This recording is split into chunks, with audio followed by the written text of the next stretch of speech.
So ఈ వీడియోలో మనం ఒక MS వర్డ్ ఫైల్లో టేబుల్ ఎలా ఇన్సర్ట్ చేయాలి, టైం టేబుల్ ఎలా తయారు చేయాలని చూద్దాం. So first of all MS word 2019 మనం ఓపెన్ చేసుకున్నాం, బ్లాంక్ డాక్యుమెంట్. సో ఇక్కడ వచ్చేసి ఫస్ట్ మనం ఒక హెడ్డింగ్ పెట్టుకుందాం, ఎందుకంటే టేబుల్ ఇన్సర్ట్ చేసిన తర్వాత హెడ్డింగ్ పెట్టాలంటే కొంచెం డిఫికల్ట్ ఉంటుంది. అదే దానిపైన ఏదైనా మ్యాటర్ రాసుకొని ఆ తర్వాత టేబుల్లోకి వచ్చి మనకి ఎంత కావాలంటే అంత టేబుల్ ఇన్సర్ట్ చేసుకుంటాం. So next Monday, Tuesday, Wednesday, Thursday, Friday. So ఇంకొక రో కావాలి మనకి. సో లేఅవుట్లోకి వచ్చి ఇన్సర్ట్ బిలో అని కొడతాం. సాటర్డే 1 2 3 4 5 6 ఇంకా 2 కాలమ్స్ కావాలి. సో ఇన్సర్ట్ రైట్ మీద క్లిక్ చేస్తే మనకి 2 కాలమ్స్ వచ్చేస్తాయి. సో వీటన్నిటిని మనం సెంటర్ అలైన్మెంట్ ఇచ్చేస్తాం. హోమ్లోకి వచ్చి సెంటర్ అని ఇచ్చేస్తాం. మొత్తం టేబుల్ కలిపి సెంటర్ ఇవ్వచ్చు. So first subject Telugu, next subject Hindi, next subject English, next subject mathematics, next science, next social, next ఇంకోటి ఏమైనా ఎక్స్ట్రా సబ్జెక్ట్స్. సో ఇప్పుడు ఇక్కడ కూడా తెలుగు రాయాలనుకుంటున్నాం. సో ఒకసారి కాపీ చేసి మిగతా అన్ని పేస్ట్ చేసేస్తాం. లేదంటే ఒకసారి కాపీ చేసి అన్ని సెలెక్ట్ చేసి పేస్ట్ చేసుకోవచ్చు. లేదంటే అన్ని సెల్స్ కాపీ చేసి అన్ని సెల్స్ సెలెక్ట్ చేసి పేస్ట్ చేసేస్తే మొత్తం అయిపోతుంది. సో మొత్తం టేబుల్ని సెలెక్ట్ చేసి ఇక్కడ సెంటర్ అలైన్మెంట్ ఇస్తే రావడం లేదు, అది టేబుల్ మొత్తానికి సెంటర్, అంటే టేబుల్ని పేజ్కి సెంటర్ చేస్తుంది.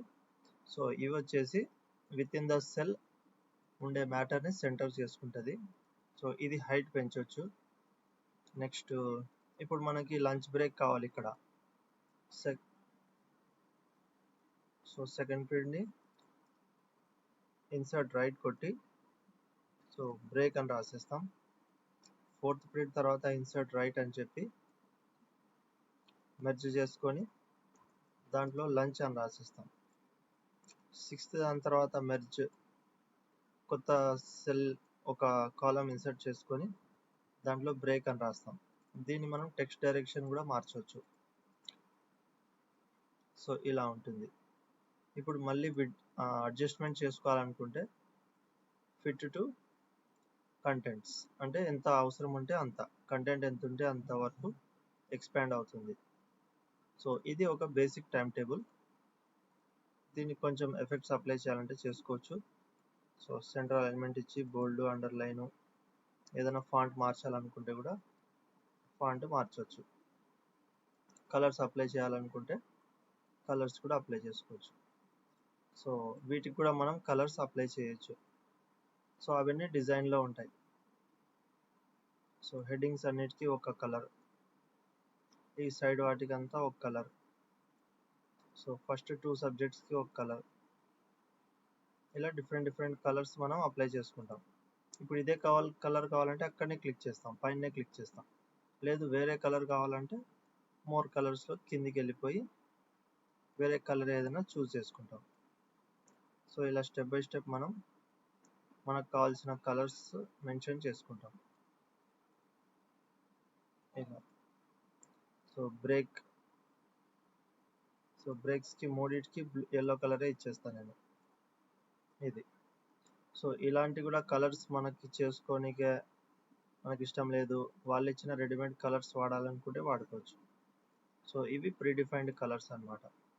దీంట్లో మళ్ళీ లాస్ట్ కాలం డిఫరెంట్గా ఉండాలి. సో హెడర్ రో మనకి డిఫరెంట్ కావాలా వద్దా, అన్నీ తీసేస్తే అన్నీ సింపుల్గా వచ్చేస్తాయి. సో హెడర్ రో అంటే హెడర్ రో ఒకటి డిఫరెంట్ వస్తుంది, ఫస్ట్ కాలం ఒకటి డిఫరెంట్, టోటల్ రో అంటే కింద వస్తుంది లాస్ట్ కాలం, బ్యాండెడ్ రోస్ అంటే రోస్లో కలర్స్ వస్తాయి. సో బ్యాండెడ్ కాలమ్స్ అంటే వర్టికల్గా డిఫరెన్స్ వస్తుంది. సో మనకు కావాల్సినట్లు డిజైన్ చేసుకోవచ్చు, కలర్స్ కూడా మార్చుకోవచ్చు. సో ఈ విధంగా మనం ఒక చిన్న టేబుల్ క్రియేట్ చేసి దాంట్లో కలర్స్, స్టైల్స్ ఇవన్నీ చేసుకుంటాం. ఇంకా బార్డర్స్ రిమూవ్ చేయాలనుకుంటే నో బార్డర్ అంటే బార్డర్స్ ఏమి ఉండవు. సో ఇది alignment, centre, top left, top right.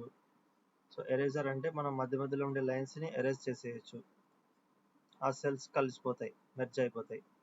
Draw table అంటే మధ్య మధ్యలో మనం లైన్స్ డ్రా చేసి కొత్త సెల్స్ క్రియేట్ చేసేస్తాం. ఇట్లా మళ్ళీ Ctrl+Z కొడితే అది సెట్ అయిపోతుంది. సో చివరికి మనం చేసిన చేంజెస్ అన్నీ కూడా సేవ్ చేసి ఫైల్ నేమ్ ఇచ్చి సేవ్ చేసి పెట్టేస్తాం. సో ఈ వీడియోలో టేబుల్ గురించి కొన్ని ఆప్షన్స్ చూసాము. ఓకే.